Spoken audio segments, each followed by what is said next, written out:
Bon. Hi everyone, I'm Olivia J. And keep getting tongue tied. I did have to restart it. Well, no, I didn't restart it. How to do this can be a bit tricky, but after doing it a few times, you'll get a little bit better, and it comes off fairly easy for the most part. Do you have to get your hands a little dirty, so if you don't like touching meat, I would suggest wear gloves. Let's see. Just get my knife under there and get it a little incision going right here. And you see how that just pulls up real easy? Now you gotta be real careful because it does like to tear. And if you can get a good enough grip on it, you can actually just pull it right off. I'm not that great at doing it. My husband is. But he is busy at the moment, so I'm taking care of it.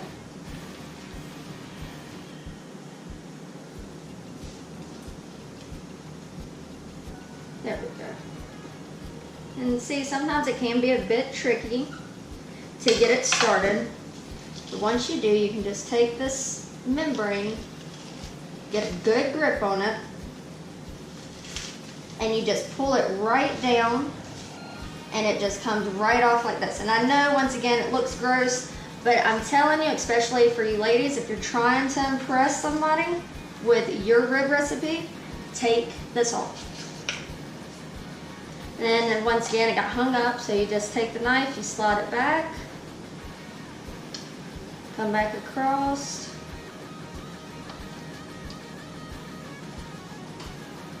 So you got a good grip on it again, and it does like to break easily.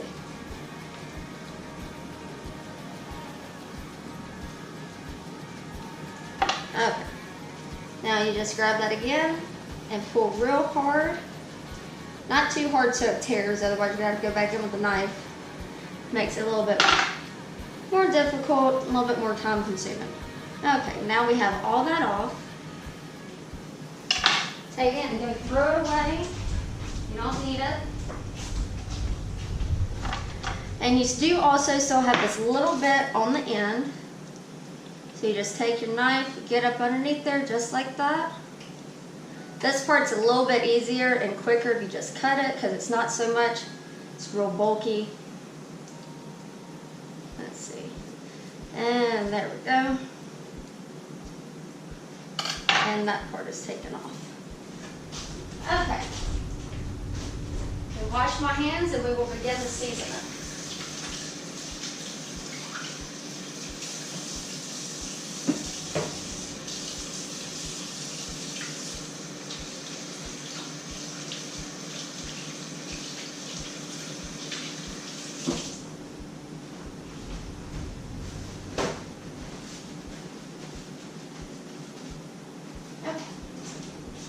Oh, one other thing, if you want your baby backs to be as tender as possible, definitely take this membrane off, but come over here, set your oven to 275.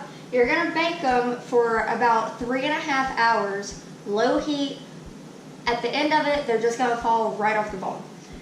Okay, so first, we have 1/4 cup of brown sugar. I'm just gonna put that in there just like that. Then you're going to need a teaspoon of black pepper.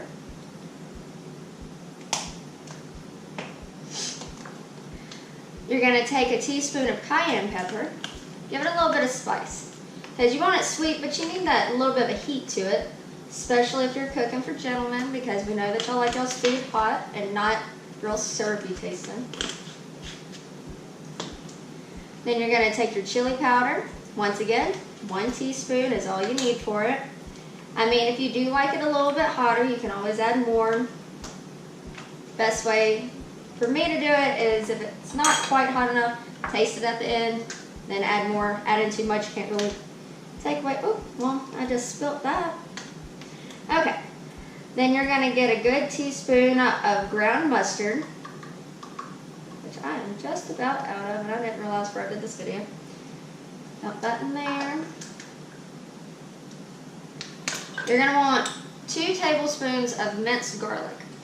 I also use powdered garlic when I'm doing this. I found that using both gives it that little extra flavor.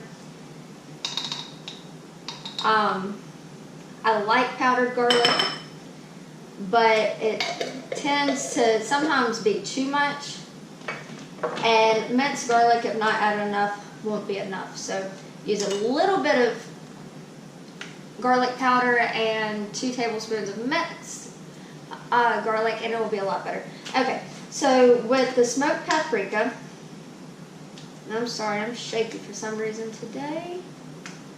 I can't get that off.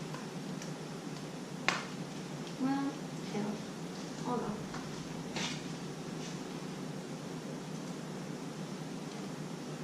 Okay. Oh, it just popped right back on there. Okay.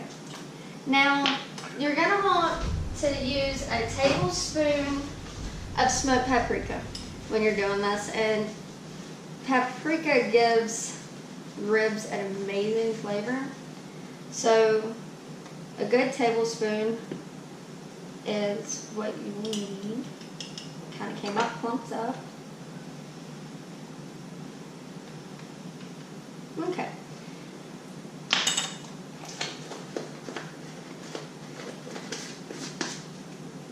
I'm going to put that back on there, right?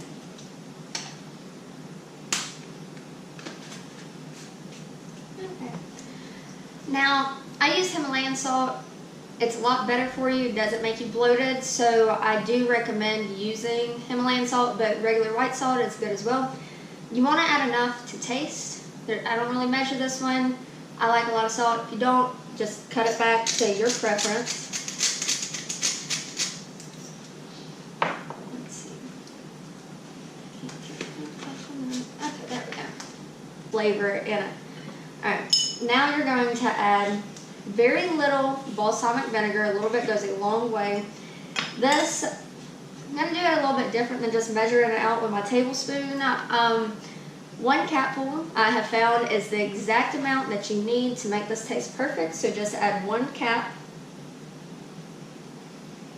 of balsamic. You don't need any more of that. It's a very strong seasoning. Too much is going to make you want to just throw it away.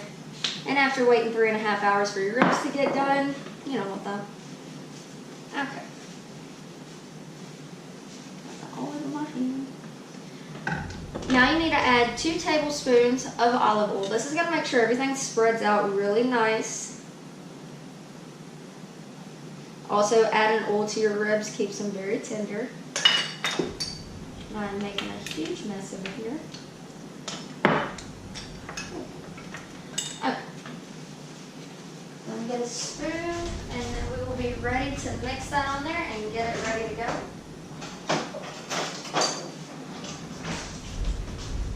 Okay, so you're going to mix this up, get it really good, and blend it together. It only takes about a second or so.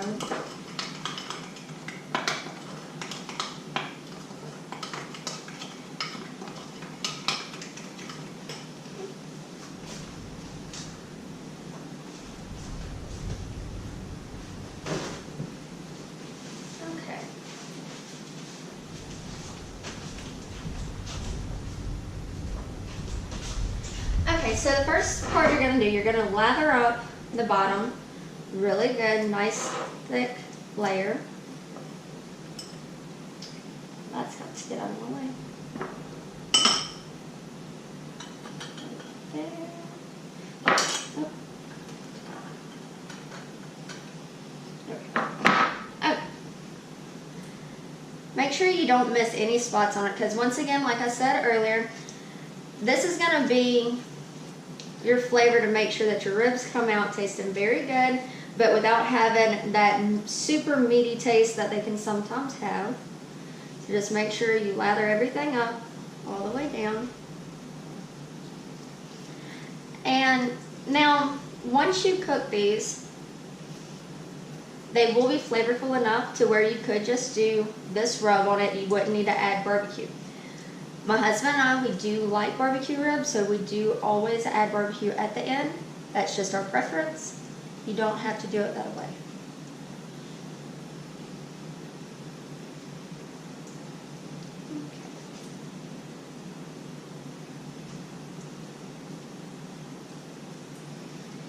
And now that this side is nice and good, I'm going to come over here and we're going to lay out some aluminum foil because now we need to flip it.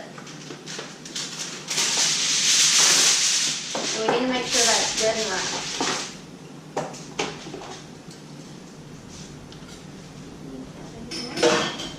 And just slide this out the way for a moment.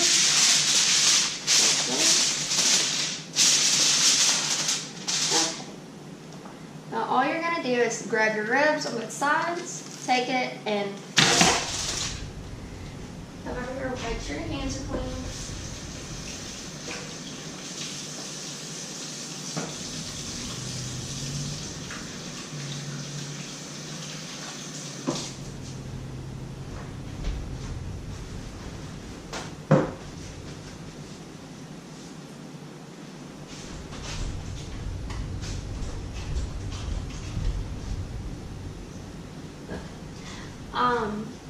And you are done with this, so you can just take it, go ahead and put it in the sink so it's out of your way. And let's wipe that down because I don't like my cooking space to be dirty. We'll come back with some cleaner in a second and make sure that doesn't have any crumbs on it.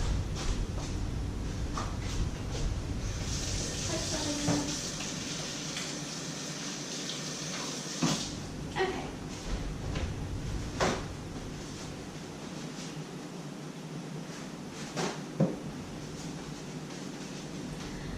Okay, now we are ready to do the top.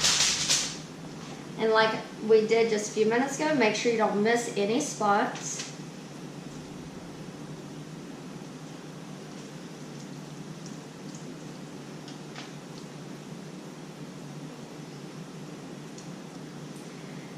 And let's see. Get the ends really good. Make sure you really get down on the sides. Sometimes people forget and don't do the sides as well as they should. They just worry about the top and the bottom, and they don't really get around where the bones are. Where the bones can produce a lot of flavor around that meat, so make sure you don't miss that.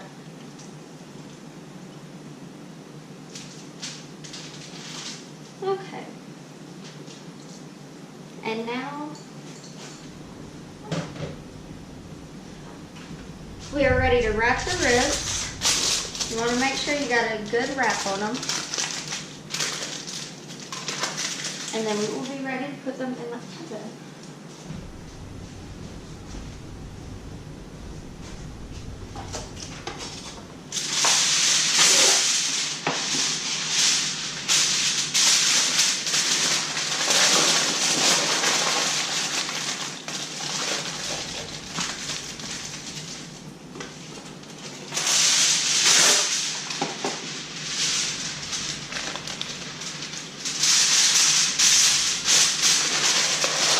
Sure when you're wrapping this that you do cover your ends good and kind of pull them up at the end so that way it doesn't leak inside of your oven, or if you're putting them on the grill it doesn't go all over the charcoal. Okay, now we are ready to throw these in the oven, and I will be back with y'all in about 3.5 hours once these are done, and we will see how they turned out. Okay, so now that we've seen that our ribs are definitely going to fall right off the bone, we can decide, do you want to serve these as is with the seasonings we've already done, or you can go ahead and add barbecue sauce to it.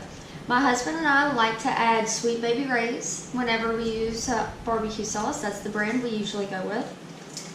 And, well, let me get this off.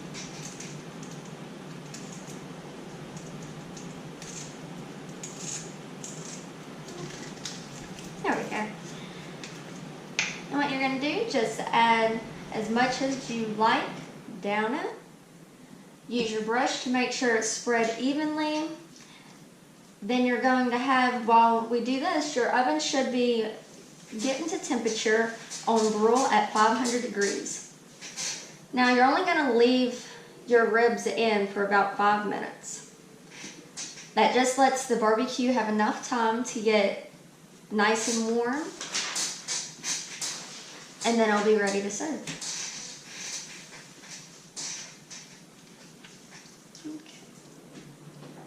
Okay. And now that we've gotten there, we're going to put these right back in the oven for about 5 minutes, and then our ribs will be ready to serve. Okay, now that our barbecue sauce has had time to get hot, our ribs are now ready to serve. If you like this video and you enjoyed this recipe, please like and subscribe so you don't miss any more in the future. Thank you and have